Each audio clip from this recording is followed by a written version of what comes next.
Most of the men have been in the USA for 21 days or more, and it's now the last weekend before the truck test week. So it's time for some pretty intensive training. The Frederick boys have to pass a test for a semi, so one of the Kenworths is used for some intensive gear grinding in front of the most critical audience in the world. Lance buys most of his trucks second-hand, on the basis that he can employ enough mechanics to knock them into shape. Clearly using the same truck for reversing practice for the whole crew is tough on the transmission, but you can't make omelettes without breaking eggs. In the evenings, the road work continues for the Farris boys and the Fredericks.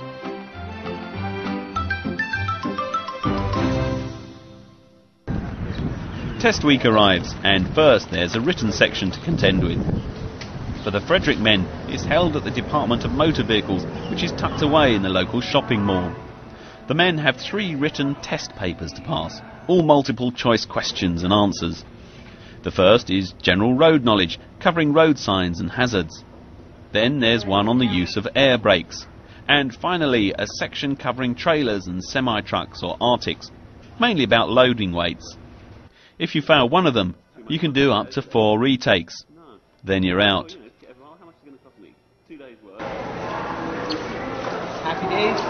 Yes, no. You got passed? Yeah. Are you through? Yeah. Show us yours. So, that's the written part, and everyone succeeds. Okay, on most of these, on a diesel engine like this, most of your stuff for the engine compartment is going to be over on this side. So you can pick up 4 things right Next, it's a real test. First, it's an oral safety inspection to prove that the men know about common faults to check before driving off. For most of them, this is the hardest part. Vern will be testing the Frederick boys, and first of all, he briefs them on what to expect. It's a lot to remember. When it's cold, you can pull the cap, but if it's hot, don't. Come down to the alternator, make sure the alternator... You come back up here, make sure all your hoses, your fittings are all tight, nothing's loose. I check my tyres for, 230 seconds on the back. Going to the... Make sure everything's locked in and tight under here. Make sure it's greased and that. Make sure there's no oil leaks from these, because he's got sight glasses on them. And make sure the oil level's sufficient in them. Okay. Same for this back unit. The same. Now I'm going to pump the brakes until the air pressure drops. The air pressure should be at 120. The Farris men are tested by Janet, a wonderful lady who's always ready with a helpful hint or word of encouragement.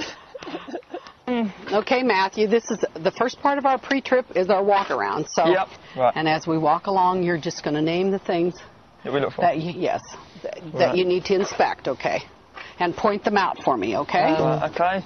Never seen a driving inspector like her. Warning triangles. Okay. We'll check the frame as we walk down as well, so I'll be looking at that. We'll check the landing gear, make sure it's up, secure, the handle's not going to drag. Because the trailer is wider than 8.5 feet, it has to have 4 legs and the oversized load in the back. Yes. And now you don't want to hit the basic thing is that you want to stay within the square and don't hit the boundaries, okay? Then, for both crews, it's reversing and manoeuvring.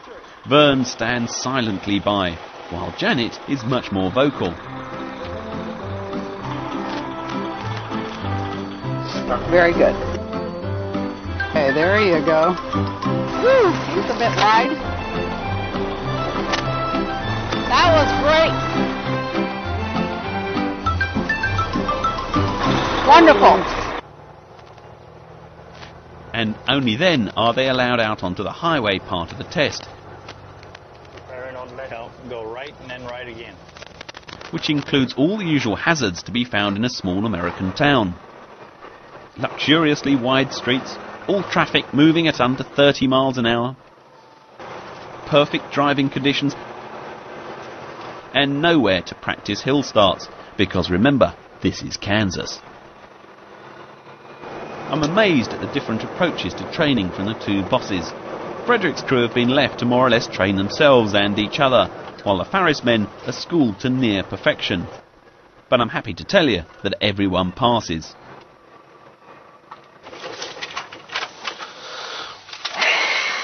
This is what you'll take back over to the driver's license station. Right. And there's your permit, and that'll get you all fixed up. Thank you. All right, have a good summer. Hopefully. Okay, here we go. We're taking it right now. Okay. Oh, that's good. Come look, Ben. Okay, we'll have it ready here for you in just 1 second. The hard copy comes in the next 60 days. This form is good for 60 days. It is your license, and you drive on it. The only thing that now stands between the men and the start of harvest is the weather in Oklahoma.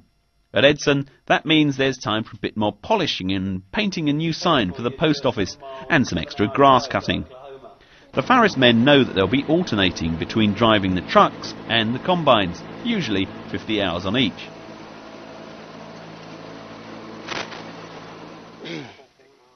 When you load them, make sure your reel's fully in. Over in Alden, the men are getting a few final lessons in dealing with a relatively new piece of equipment, a double header trailer that has a folding mechanism powered from the combine hydraulics.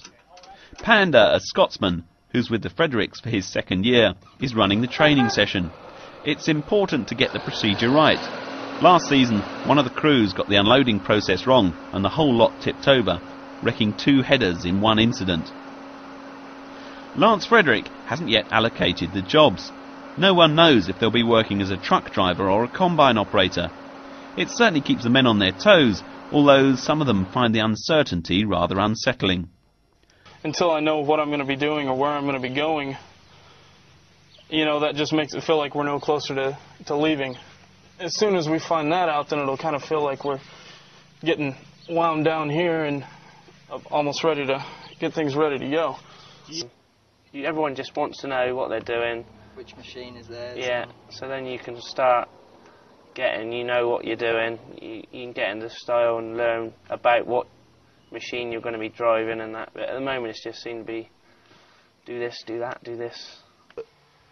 But yeah, they have to wait and see how everything pans out. I understand that, but it's just it's hard to wait as long as we have. Pugsley says that rating. Yeah, it's getting on everyone's nerves a bit, really. Everyone just seems to want to know what they're doing. On one of the last few days before departure, Lance organises a safety meeting, starting off with a seminar in the local cafe before moving out into the yard. Lance called and asked if we would come spend a little time with you guys talking about some safety issues in terms of machinery, equipment as it relates to the harvest activities and other things that they're involved in. He likes the seminar to be held as close to harvest time as possible, so that the warnings are fresh in the men's minds once harvest actually gets underway. You only have to look at the grisly warning stickers on the machinery to realise that there are plenty of hazards to avoid. Okay, gentlemen, talk to me about where the shear point on the header is. Right where the sickle comes against the guard. That's where we cut it off, right? When you're going to work on that sickle section, what are we going to do with the machine before we get out to do that? How much does that reel weigh? A lot. Enough that you don't want it falling on you, let me tell you that. Then, for the Americans on the crew, comes the toughest part of the whole job. Saying goodbye to their pickups.